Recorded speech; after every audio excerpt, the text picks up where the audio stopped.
Hello guys, कल मेरी शादी की सालगिरह थी। तो कल मैं टाइम नहीं दे पाया, काम में बहुत बिजी था। तो सोचा कि आज बच्चों को मेला घुमा लाऊं। करनाल के सेक्टर 12 में मेला लगा हुआ था। तो मैं अपनी वाइफ और बेटे को लेके आया हूं। तो यहाँ पे देखो 20-20 रुपये की सेल लगी हुई है। और 20 रुपये की सेल लगी हो और हमारी बीवी कुछ ना खरीदे, ऐसा हो नहीं सकता। देखो सारा झपट के ले ही जा रही है।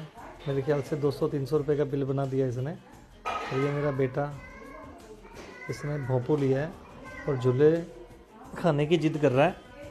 रेलगाड़ी वाला झूला इसको पसंद आया, पर प्राइस बहुत ज़्यादा था, इसलिए मैंने वो वाला नहीं खिलाया। तो ये बच्चों के लिए स्पेशल है। तो ये वाला झूला मैंने अपने बेटे को खिलाया। देखो कितना खुश है। वाह, आप भी